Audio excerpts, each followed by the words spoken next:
Hey guys, it's Mark Etchison. Probably if you're seeing this video, you know who I am. But I've been asked to give, because this is Resurrection Week and we're celebrating the presence of the risen Christ in our world, I've been asked to give testimony of an encounter with Jesus, with the risen Christ.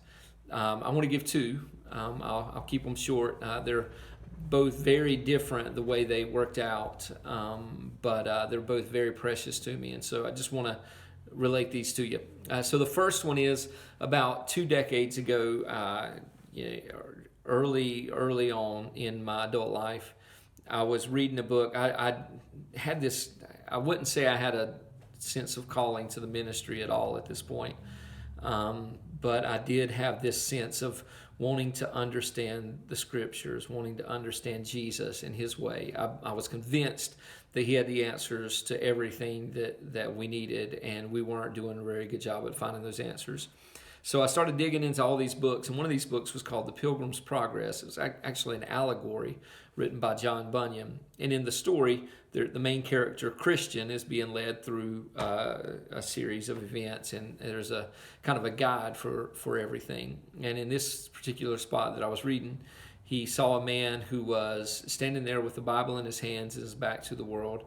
And when he saw it, he asked the guide, "What am I looking at?" And the guide says, "Well, this man is," and he named some things about him. But in particular, he said he is, his job is to know and unfold dark things to sinners. And dark would be mysterious things. So his job is to know and unfold mysterious things, particularly the scriptures. And so at that moment, something came over me. Is really just a knowing. It wasn't a big experience with it, but there was just this deep knowing, and there was this voice that said, "That's what you're going to do." That was it. Nothing spectacular, no fireworks, no big emotions, but there was just this sense that yes, that is exactly what you're called to do. That's who you are. And so that was the first one. A little bit later in life, probably almost 10 years later, I was struggling. I had this deep spiritual struggle going on. And there was nothing. It was a darkness, but it wasn't depression, and it wasn't anything to do with my circumstances. My life was great. But there was just this darkness I'd found myself in spiritually where I couldn't love Jesus. I couldn't love God. I kept following him. And I mean, I guess I did love him, but I kept following him. I was probably following him more faithful than I'd ever done. But I just couldn't feel any love for him. And all joy was gone out of anything that had to do with Jesus. And it had lasted, a couple of years almost. Or maybe it was a couple of years.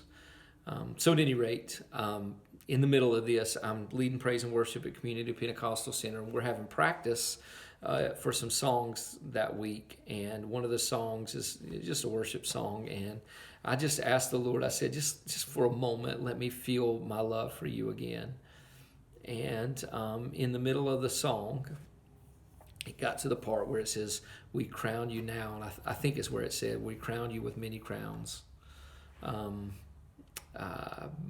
Whatever the words were, I can't remember, but immediately I fell to the ground and just began sobbing uncontrollably. I couldn't stop, which is pretty awkward because we were at praise and worship practice. You can do that kind of stuff in a worship service at Community Pentecostal, but it's a little different to do it in practice. But something just immensely powerful swept over me, and I felt it was like a dam breaking, and all of this love just came bursting out of me for God, and all of this incredible admiration for him. And I laid there, I guess it was probably 10 or 15 minutes. I mean, they eventually just kind of moved over and kept practicing without me because I couldn't gather myself. And it wasn't long after that subsided, and I still stayed in that darkness for a good while.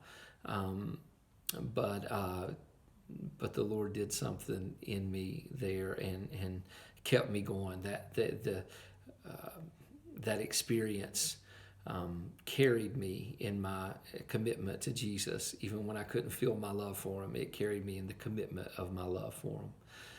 And so those are my two experiences. One, not very dramatic, but really changed the trajectory of my life, the direction of my life.